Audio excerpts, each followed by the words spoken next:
How's it going, my friends? I'm back with another video for you guys, and today I wanted to talk about one of my most useful creative tools that really helps me in drumming up new ideas to get better wedding photos, better engagement photos, and something that really helps me out.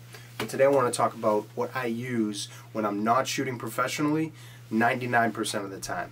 It's this little bad boy right here, the Ricoh GR2. I want to do a video on this because basically for me, everything that I do is in terms of creative work or creative ideas or getting my imagination flowing. All of it is with the goal to make better wedding and engagement photos.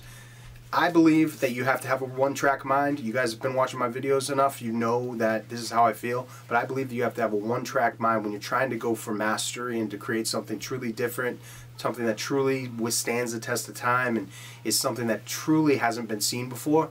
You have to have a one-track mind with this stuff, guys. You can't get too spread out and have your brain power and imagination going in all these different places. So what I do to increase my creativity is I shoot with this thing. Now, this thing is not a very technically crazy camera. It's got like a 16 megapixel sensor on it. It's a crop sensor, so it's an 18 millimeter lens. It's a 28 millimeter, 28 millimeter crop sensor equivalent. And it's a 2.8 lens, so it lets in a decent amount of light. It's not like the Sony RX100 was a 1.8, but the thing about this is I shoot this very simply. What I do is I just set it to P mode, okay? Program mode, very simple. I'm letting the camera do all of the work for me in terms of exposure and all that stuff, and I just set it to JPEGs.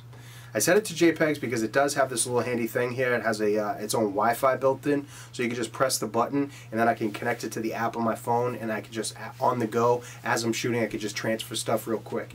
Very simple and easy. But the whole point of this is not that I got like a crazy, technically unbelievable camera that's gonna blow me away in terms of resolution or something like that.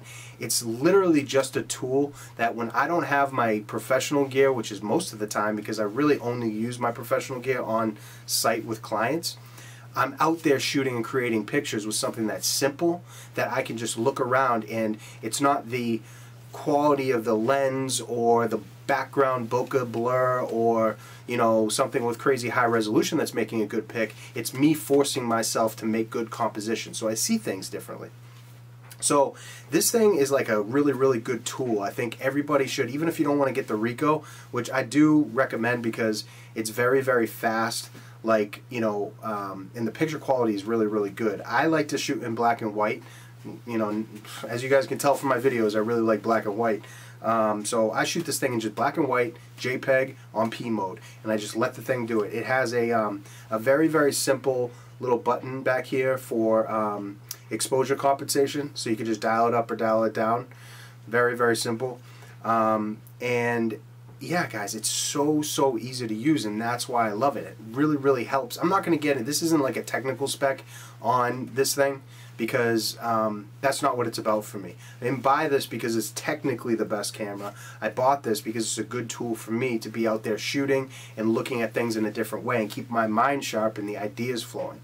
So I would recommend that everybody gets a point and shoot, just to bring around with that, because guys, we all know it's very difficult. Once you start accumulating gear and you have professional cameras, you need bags for the stuff, you need batteries and stuff like that. I mean, literally, I have a one SD card in here. It's a 32 gig. It gives me like 3,000 JPEGs on it.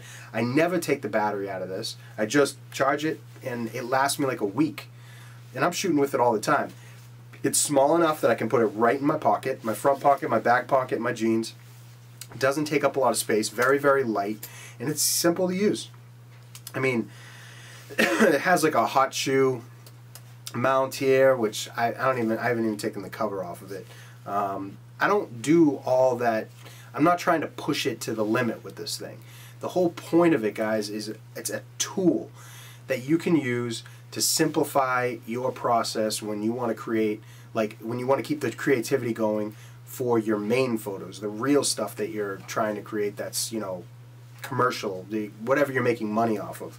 In our case, I think a lot of wedding photographers follow me, people photographers, street photographers, things like that. In our case, we need to always have cameras around us and always be practicing our craft, because it's like a muscle. It really is. It gets atrophied if you don't use it very often, and new ideas start to come to you the more that you go out there and try and see things differently. If you've been watching my channel, you know that I'm all about simplification. I think that the lighter you are, the more nimble you are, the easier you are to move around and think about the environment rather than the gear, the better you are to create something that's actually going to like wow people, wow yourself, and make you feel proud of your work.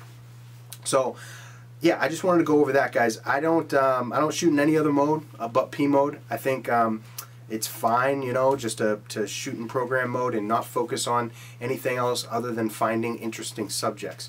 But this is a really, really good tip to help you guys get better with your composition, because it's just a small tool. Like photography, the tools are not important as much as you getting in right here. You're getting what's in here out in the scene.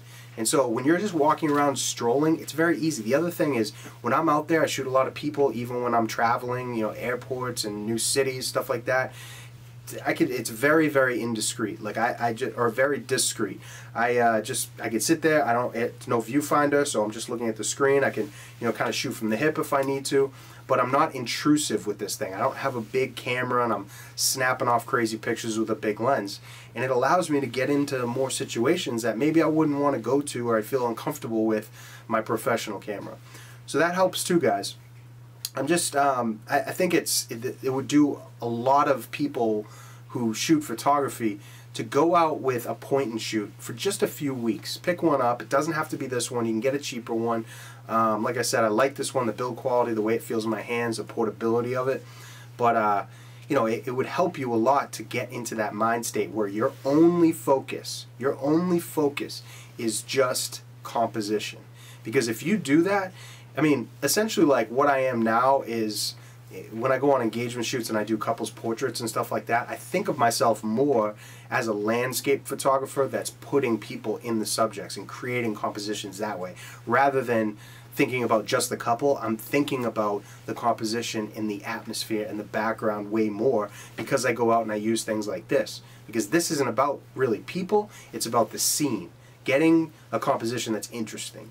But yeah, if any of you guys, I don't think there's a new Ricoh GR2 out. I just heard about that. So, you know, it's double the megapixels, a 24 megapixel sensor, and there's a couple other features on it. But I don't think you guys need that. You know, if you're going for, you know, what I do with this, which is helping to increase my eye for photography, just get the GR2. The thing is awesome. Oh, also, GR3 has IBIS, I guess, the in-body stabilization. You don't really need that. I mean, like I said, if you're planning on, you know, shooting this thing in RAW and printing out files or something like that, maybe, okay, you know, more resolution and the stabilization. But if you're using this as a tool to help you see better and get more creative, just go with the GR2. It's very, very good. It's a very, very good camera. You guys can look up the specs. I'll actually drop a link in the description to a spec sheet for this thing.